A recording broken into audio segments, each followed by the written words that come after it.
Well, hello, this is SirStillwater. In this video, I'm going to continue on my Bronze Age playthrough, and I'm getting really close to Iron Age. So, got a few things left to do here, and then I'll be crossing that line over into Iron Age. So let's get started. First off, I want to go ahead and just give a little bit of context. A little bit of time has passed since my last video was recorded, as in a little being a couple hours. I did come in and went through the welcome event and played through what I could and picked up some forge points in the process. So now I got 20 forge points and I'm ready to use those. But first, let me go ahead and do this quick collect of these coins. Okay, good. Now let's go ahead. I had mentioned in the last video, if you're watching the series, that I'm working on getting up to unlocking the Friends Tavern. I've already joined a guild. I have a couple friends, and I want to get into Iron Age. I'm recording this actually on a Sunday, so I want to get into Iron Age so that I am there and ready when Guild Expedition opens in a couple days. So let's go ahead and continue where we left off. So first off, I need to finish teaching. So let's throw 2 forge points on that. That unlocks a couple things.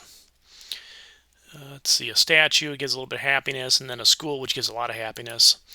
And then let me go ahead and hit brewing, which is worth 10 forge points, and that will unlock the Friends Tavern, also a hedge, which is some happiness, and the tavern, which is actually it's a building in that point, which is going to be happiness as well.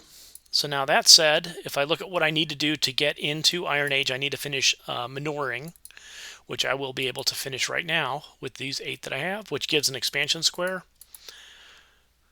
Excellent. And then that opens up the opportunity to continue into Iron Age. So my options for Iron Age are really going to be militia, which was be soldier barracks, which is perfect for what I'm looking to do in a guild expedition. So I've got everything done that I can do here. Let me go ahead and jump out of there. Friends Tavern. As I come back to my world, it tells me about the Friends Tavern. It kind of speaks to what it is, talks about the boost, how you can customize your tavern, and so on. So let's go ahead and play now. Add some more friends. It wants me to go ahead and add friends. I'll talk about that in a second. I'll come back to that. Now, I do have 175, what do they call them, Tavern Silver? Yeah, Tavern Silver. I've got 175. I need 250 to unlock this additional chair. And then there are other upgrades that I can do here. So one is I've got 3 open seats that my friends can sit at, and with those I will collect whenever I collect, I'll collect and empty the seats. I'll get 50 for that seat, 52 for that seat, 54 for that seat, probably 56 for this seat, I'm guessing. And those will come into my silver, and then my silver can be used to either unlock chairs, do other upgrades, or be spent for boosts and things like that. So let's see, what are my options here? I've got a table where I can go through and I can upgrade the table. It takes 500 silver to add an additional chair, an additional seat, so it'll be 5 seats. I can add a tray, which will be at the center of the table. You see it's got a standard wooden tray, which does nothing.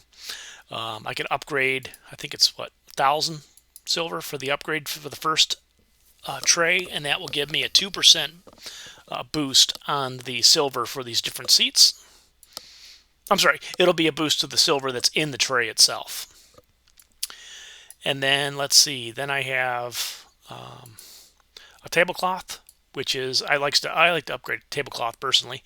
A tablecloth is used for your visitors. It's 1,000. I think it's going to be 1,000 for all these level 1s. But basically, the tablecloth will give your visitors a 1% chance of finding a forge point when they sit at your tavern. And then we have the floor, so you can go ahead and update your floor. And then the floor gives a 20% chance of getting 10 silver when I visit somebody else's tavern. So, in addition to the odds that if they have a tablecloth, the odds of the chances of me getting a forge point. So that's kind of it in a nutshell. Jump over to the tavern shop. You can also spend your silver on different things, coin boost, supply boost, and so on. The more chairs you have, the more more boost options you have. And so you've got resources, you've got military boosts, and then you've also got some construction boosts and things like that. And then there's a tavern boost, which is a daily thing. I will go ahead and just activate that. Doesn't really matter at this point because I'm not really doing anything, but I just still do it just for the sake of doing it. It gives some plus percentages for some different things. So there we go. So there's my tavern. It's kind of hanging out up here in the corner.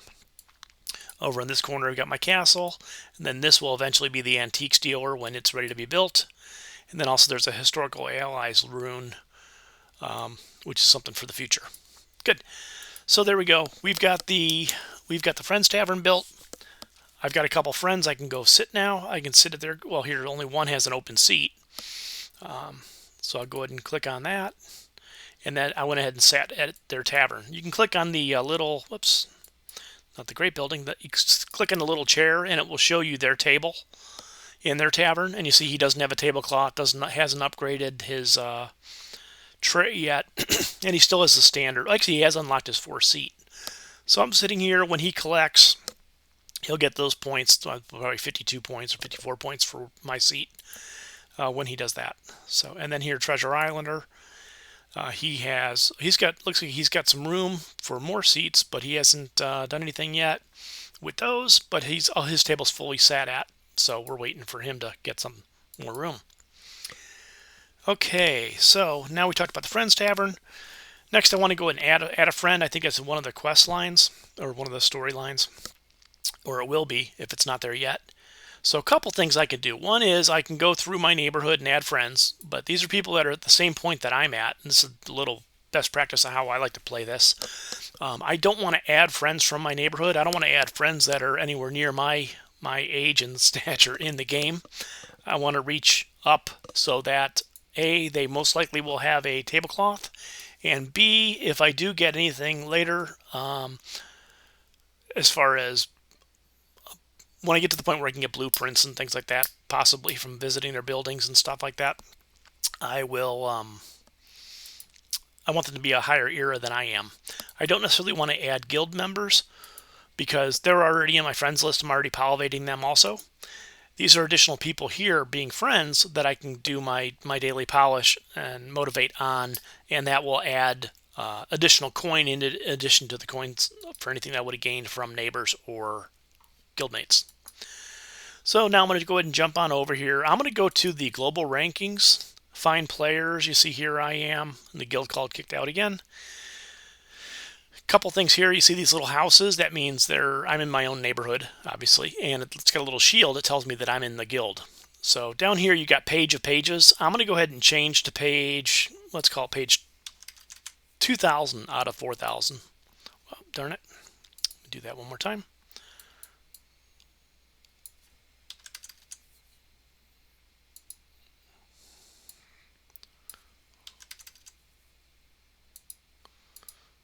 And then click into the page, and then it will jump you up. You see here, these people have 50,000 or so. So I'm just going to go ahead and randomly add some friend requests here. Add as friend. Invitation sent. And I'll just kind of do this for a few just to kind of show the mechanics of that.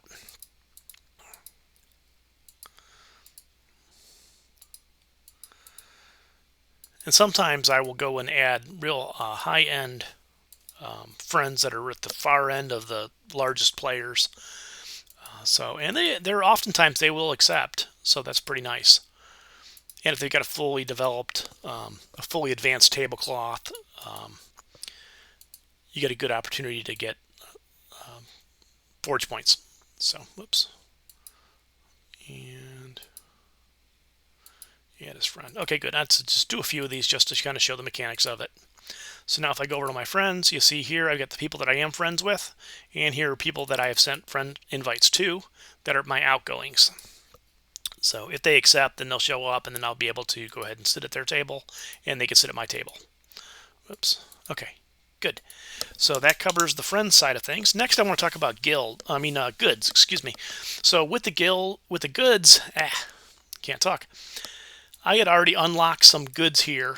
I don't need any more goods to finish up my Bronze Age to get into my Iron Age, but I am going to want to get some type of goods production going so that I'm ready when the time comes and I have something to trade in the market so that I can get the other goods that I will need to unlock different parts of the research tree.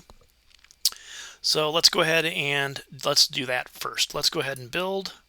I believe I have already unlocked my stonemason, which I have.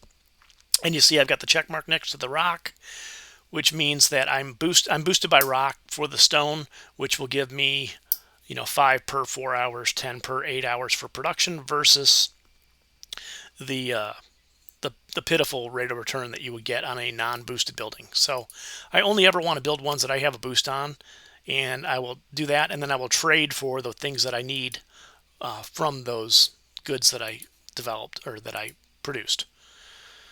So, okay, good. So there we go. I'm building the stonemason. It's going to take a half hour to build, so I'm not going to stick around right now and show that. But once that comes up, I will be able to go ahead and start production and get some production that I could turn around and I could sell in the market. And we'll talk about the market in the next video. So that's what I wanted to cover in this video. Let's see. I talked about my push to Iron Age. And actually, let me mention that, why I'm pushing to Iron Age right now. Normally, I wouldn't want to jump right into the next age until I can go a little bit into that age. But Iron Age is a little bit different in that you have to be in Iron Age to participate in Guild Expedition. And Guild Expedition is something that your guild will have available if you have 3 or more active members or something like that. And that gives you an opportunity to pick up some rewards and things like that, and also contribute for your guild. And it's just a good thing to do. I'll be talking about that here in a couple days when we get to that point. But first things first is I need to be in Iron Age before Guild Expedition opens, which I believe it opens on Tuesday mornings at about 8 or 9 o'clock Eastern time. So that's my rush, is to get my 14 FPs. I've already got enough wine to unlock that, and that will get me going. And I'll also unlock daily challenges, which I'll talk about at that time as well. So there we go. In the meantime, I am going to build out some troop production so that I have some troops to fight with there, as well as troops to use to advance on the continent map. So let me go ahead and get started with that, and stay tuned. In the next video, I will pick up where I'm leaving off here, talking about those troops, the continent map, getting a good supply of troops, so I'm ready to hit the ground running when it comes to Guild Expedition. So, hey, thanks for watching. I appreciate it. If you're subscribed, I thank you. If you're not, I ask you please consider. And I've got a playlist of all these Bronze Age build-throughs, and I may even rename that, because I may take this Bronze and Iron Age, do them like 2 ages at a time. What do you think of that? Or should I have one for each era? I don't know. So this video is going to release in a couple days, and stay tuned because the next one's right behind it. Thanks a lot. Have a great day. Bye.